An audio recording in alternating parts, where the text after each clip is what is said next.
right. Well, Anin Boujou, welcome to the third podcast episode of Nation Building and Leadership Podcast. My name is Christian. I'm the main commentator. My two other commentators that I have with me today are Alicia Bowstring, who is the president of Council of Indian Students. Almost said president of the United States. That would be a thing.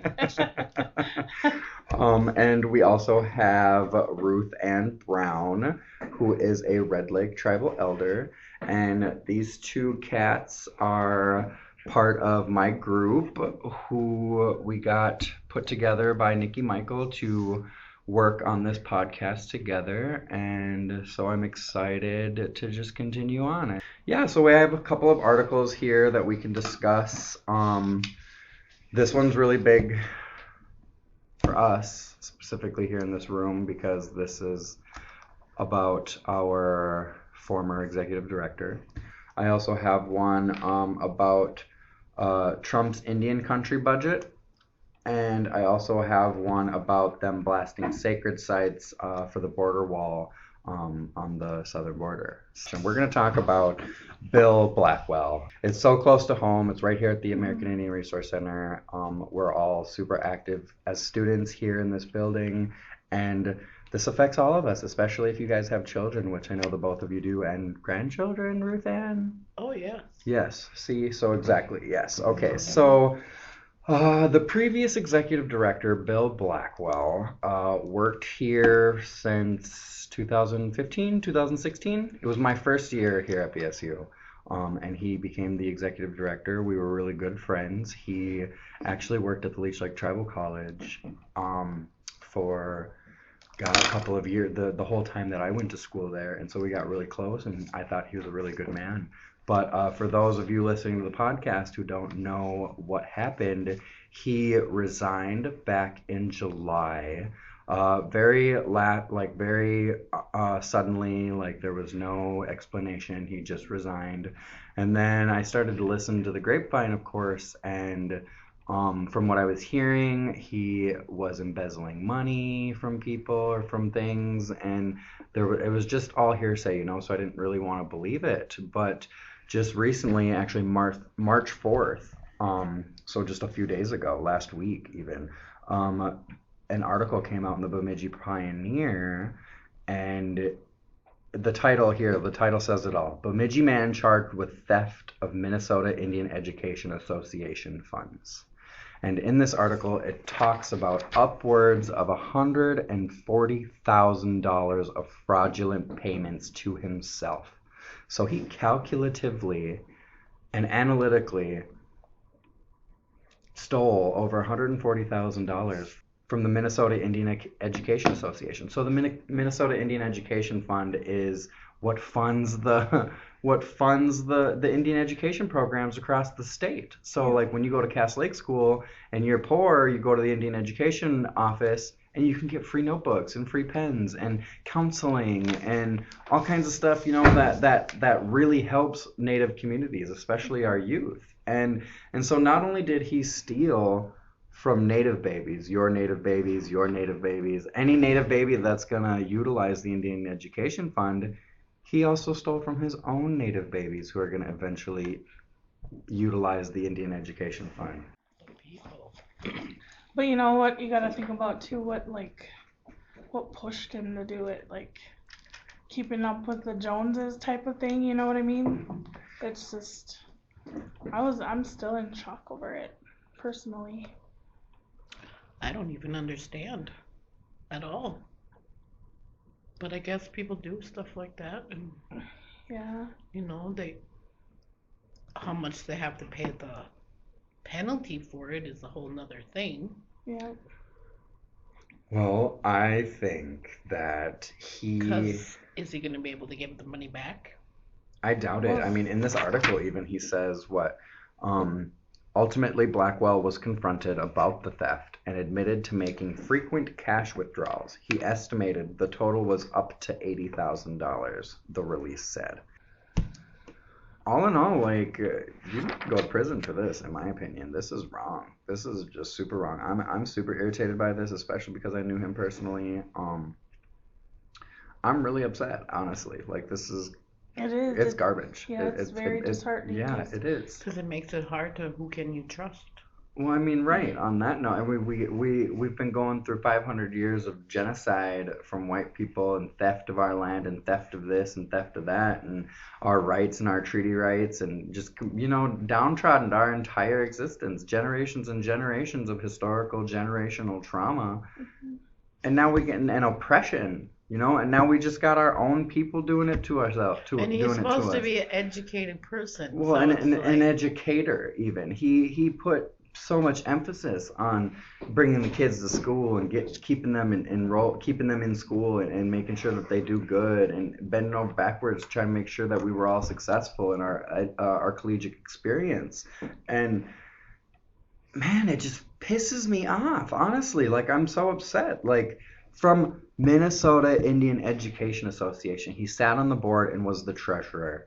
And man,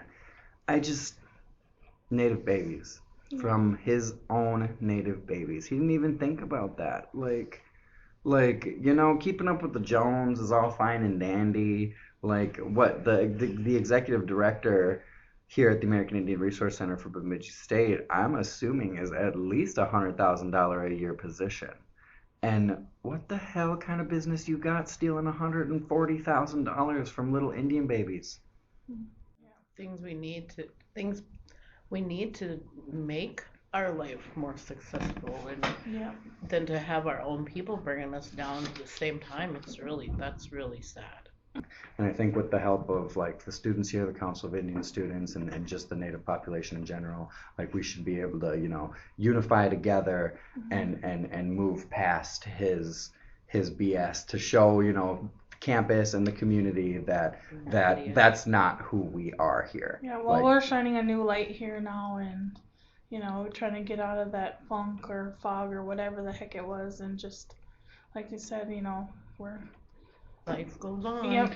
You know what? Let's move back. Let's move past that. Let's move into a different article. Okay, so they're blasting sacred sites at the border for the wall, and the tribes down there are saying that this is forever damage. Like, this is blasting sacred sites and going through ceremonial places, cemeteries, historically significant, culturally significant spaces for Native people. And all for what? For a wall. Wall for President Trump. For a wall that actually got blown over by winds up. It was like 25-mile-an-hour winds, and it just blew down. And on top of that, like the Mexican people on the other side, they're stealing all the shrapnel and they're peeling sides of the border wall off to go build their houses. Well, yeah, which I'm sure they had underground. Yeah, I'm sure they had underground places too that they can come over to. Well, the wall doesn't even reach all the way, because I've seen pictures where it's abruptly stops in the middle of somewhere, and they just walk around it. Yeah, right. Yeah, and there's parts where like there is a wall, but they've got floodgates because it's in a lower floodplain, and the floodgates are open, so you can just crawl right underneath it. And on that note, statistically speaking, I'm pretty sure I've seen numbers somewhere where it said like 80% of illegal immigrants just overstay their visa. So they get a visa, they fly in or they boat in, and then they just don't go home. They let their visa expire, and then they just work illegally. From this article about them blasting sacred sites at the border, an emotional Tohono O'odham Nation chairman told lawmakers Wednesday that blasting on sacred sites in national monuments to build a border wall near his reservation has forever damaged our people. I know in my heart that what our elders have told us and what we have learned, that the area is home to our ancestors, said Chairman Ned Norris Jr., pausing to compose himself as he tried to hold back tears. And by blasting and doing what we saw today has totally disturbed, totally forever damaged our people. And how just, oh my God. That's terrible. Isn't that? It's so sad, man. That Boy, just, huh? All the evils in the world have got to, like, it's crazy. I don't know. It's like I don't think those people destroying those think, what if we went to their cemetery where their family plot is and destroyed and desecrated their loved ones. I mean, Or if they came here and demolished, like Trump's family's graves, and you know what I'm saying? it would not ever happen because they're rich white people. Why, but there's no difference. And that's No, how there they isn't. that's what There they is no think. difference. That's what they think though. That's their white, Colonized way of privileged, thinking. yep. Privileged way of Yep. thinking. Yeah. Yep. They start taking from him. entitlement, that's never gonna happen to me, or they don't live our lives and what we've experienced. Right. Because I wanna be able to stand up against stuff like that. Like stuff like that shouldn't be happening. We have Negprah, which is the Native American Graves Protection and Repatriation Act. It's a federal law, heavily illegal to disturb cemeteries. We've got here in Minnesota. In fact, Minnesota has one of the most comprehensive cemetery and sacred site protections. And that's due to a lot of legislation from like the Minnesota Indian Affairs Council pushing forth stuff like that. And so we've got like the Private Cemeteries Act. We've got section 106.37 Minnesota statute. It talks about disturbing cemeteries and also like grave robbing. Well, yeah, I mean, I pretty much feel the same way that, I mean, it's like, how many, or how much more and how much more, do Native people have to take before we get, before we get a sorry from the government for everything they put us through. I don't think that'll ever happen. I don't think so either. Never. So I mean, they've commemorated the Holocaust with museums and we've publicly shamed and shunned the German people for this, for the Jewish Holocaust. And they've made reparations and they've made Nazism illegal over there, and Germany has become quite a progressive country, right? And we're supposed to be like the beacon of progressive countries, right, here in America. But we can't even admit our wrongdoings in our past. Like what built the American government? It was literally built on the genocide of several races and cultures of people, and on the backs of slaves, African slaves. And we don't talk about that. I mean, we talk about the slavery a little bit, but not as much as it needs to be. And we don't talk about American Indian genocide, the Holocaust of American Indian people at all. It's barely even taught in college, let alone high school or middle school. Right. Thank God for this program. Yeah. The Indigenous Studies program. Yeah, here at BSU we do have one of the best Indigenous Studies programs around. Yes. And so yeah, that is a really good thing. And I mean, I guess that's education specifically is a good start.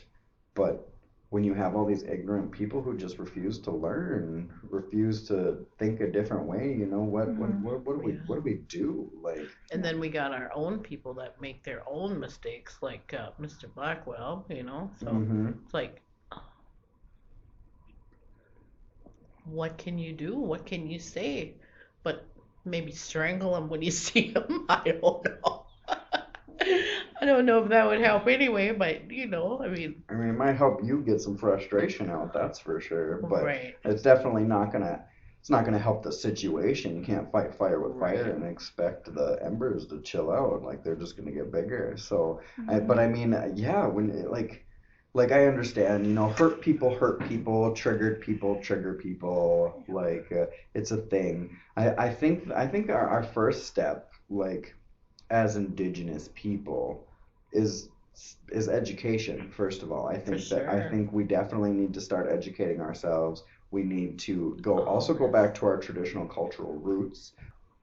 it's a way of life.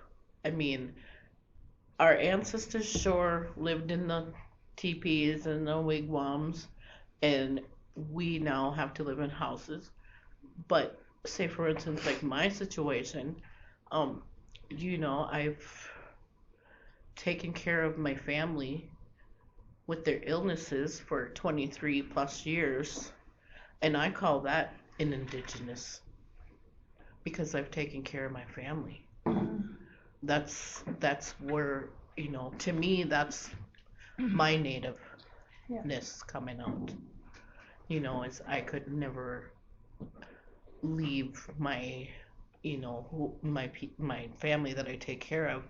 I could never just up and leave them. I could never steal from them. I couldn't, you know, and that's being truthful and honest and loyal to who you are and how you are. That's indigenous ways for me.